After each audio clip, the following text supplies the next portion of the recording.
Salam, Namaste, Sat Shri Akal, Adab, good afternoon. This topic is very, very close to my heart. This is something that I see myself doing for the next 20 years, God willing, inshallah. Every year, about 20 million young Indians reach the age where they are ready to join the workforce. That's 2 crore bright young Indians seeking employment opportunities. However, our economy creates only a fraction, by some estimates, only 5 million jobs annually. This massive gap isn't an economic challenge. It's a defining moment for the entire generation. I'm going to tell you 2 stories, and true stories. A work colleague of mine, his son, his name is Ishmeet, passed out of a very prestigious engineering institution. He graduated in 2022 with a degree in computer science. He excelled academically, and during campus placements, he was offered a job. However, the role was far below not his expectations, his qualifications, and with limited responsibilities. Worse still, there was a backlog in hiring up to about 15 months before the provisional job offer could get converted into a full-time offer. Imagine 15 months. He is part of a much larger problem. India produces 1.5 million graduates, engineering graduates each year, yet only 500,000 in a good upcycle year get absorbed. This leaves 1 million qualified graduates like Ishmeet stuck with opportunities. The second is Meera. Again, incidentally, a daughter of a close family friend of mine. She also studied commerce. And with commerce, she took some additional certifications. And since 2023, despite her additional certifications, Meera finds herself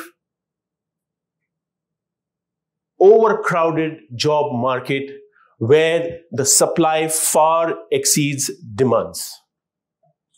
India produces 4 to 5 million commerce graduates each year, and because of this intense competition, only a handful and few thousand jobs in the commerce and the financial sector is created.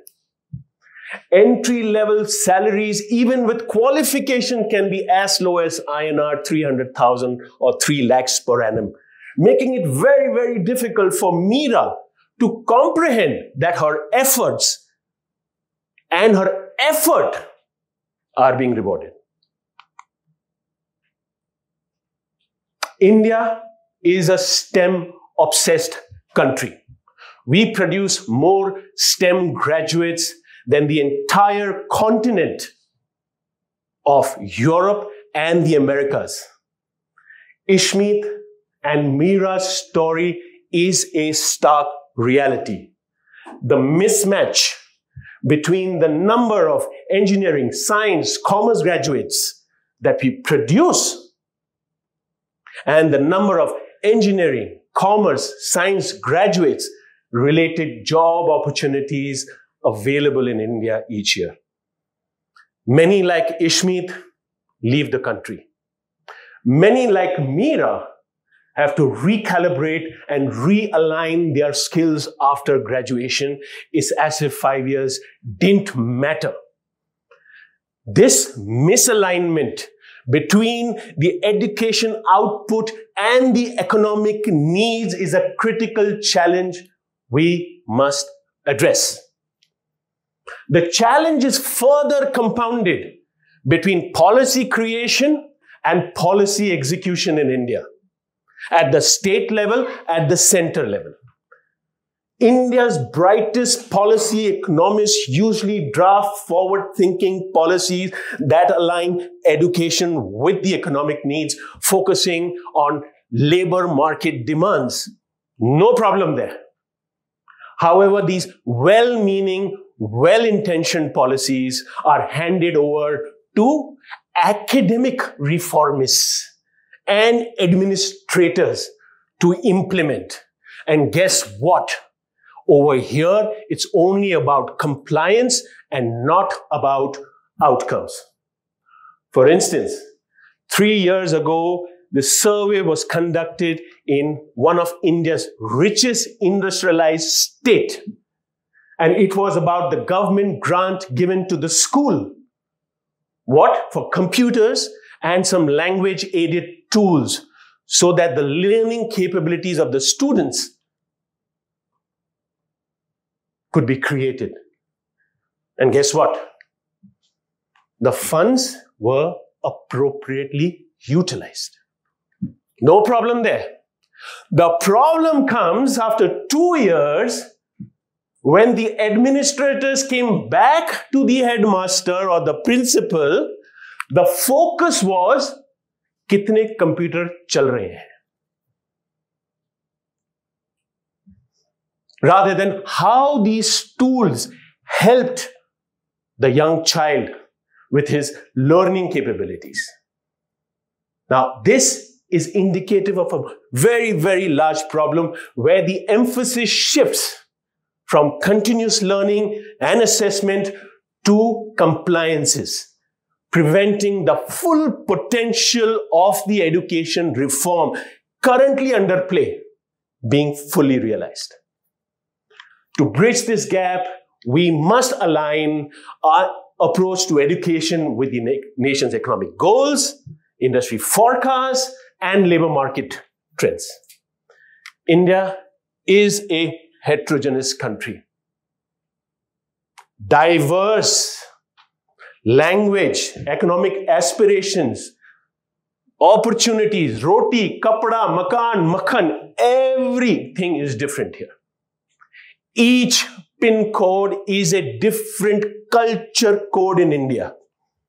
The needs of Prahlad in a metropolitan city differs from the needs of Sia, who perhaps would have been born and brought up in a tier 2, tier 3, tier 4 villages and towns. To solve the problem, first we must acknowledge that multiple Indias exist within our borders, each with its own challenges, each with its own opportunities. To make a real impact, we need to tailor our education outcomes and employment strategies to each segment's specific needs. Let's address these segments as India 1, 2, 3, and 4. We need to look beyond a single narrative in order to truly solve for its complexity. India 1 and 2, you and I, our children, we represent the aspirational, high-growth, innovation-driven segments of our society. These segments are shaping our future. They are leveraging high-quality education. They are leveraging technology and global networks to drive and create an impact in India. And they lead in areas like manufacturing, global capability centers, global tech entrepreneurship, and corporate leadership, aap or main. But there is more to India than aap or main. To create an inclusive vision for the country's future, we must also consider the other two Indias, each needing different approaches, each needing different solutions. India 3 and 4, we represent the middle segment and the most vulnerable segment, ladies and gentlemen, encompassing 700 to 800 million, 70 se 80 crore. This segment is the key to India's future growth. However, this is where the cracks become very evident. The cracks in the Indian education system, the cracks in the healthcare system, the cracks in the administrative implementation system. This is where administrators prioritize compliance over execution and outcomes. Remember the computer story I spoke to you about. The well-meaning, well-intentioned Right to Education Act requires all students to progress up to grade 8. But this progression occurs without assessing their cognitive or their non-cognitive abilities.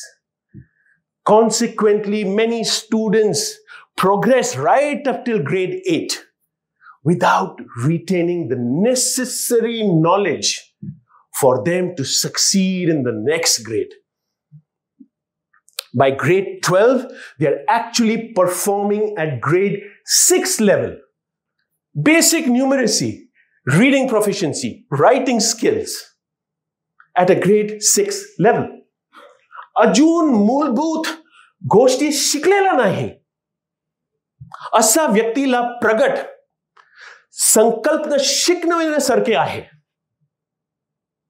Did anyone understand that? Thank you. But most of you didn't. And that's exactly my point. That student in grade 12, for him, everything is alien. Everything is strange. And at this point in time, everything falls apart and he drops out of schooling. Why? Because this connects a major barrier, an overwhelming barrier to learning.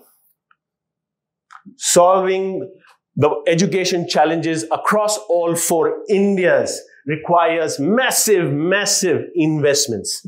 Investments in infrastructure, investments in teacher training, investments in systemic reform. But it's a long-term, capital-intensive effort.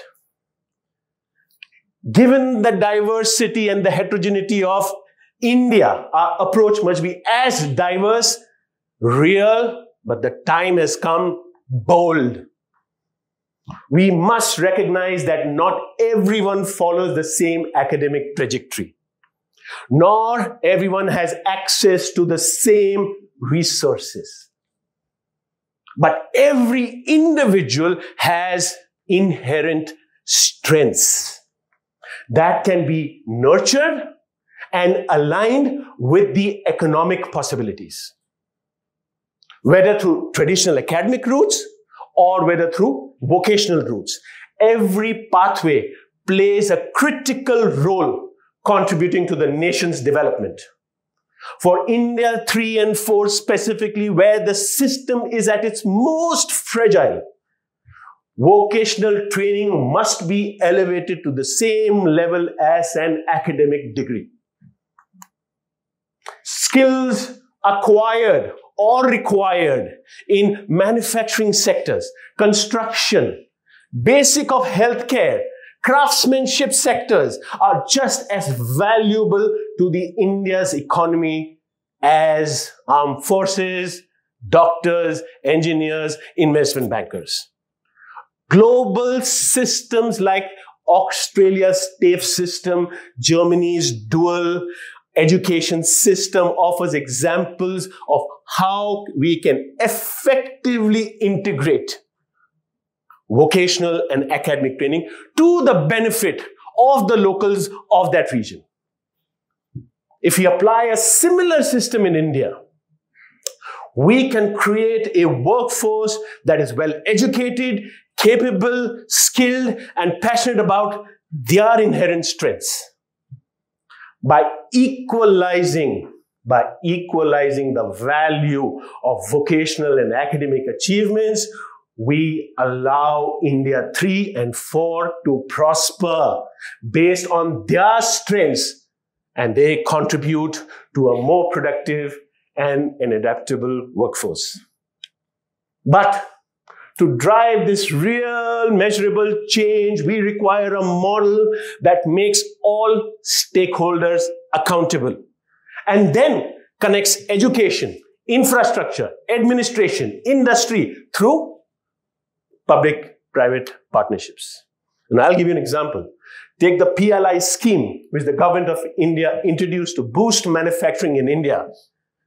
Focuses primarily on the production of goods and services.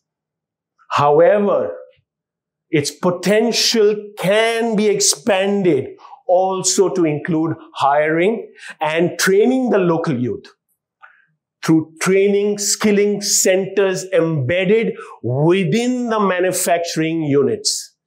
So by shifting the focus away from just purely goods and services output to a human development output and outcomes, we can ensure that those industries are not only contributing to the economic growth, but most importantly, contributing to the human development skilled workforce for the next 2 generations. Those who after grade 12 wish to pursue a vocational pathway rather than an academic one can be directly absorbed by these manufacturing units.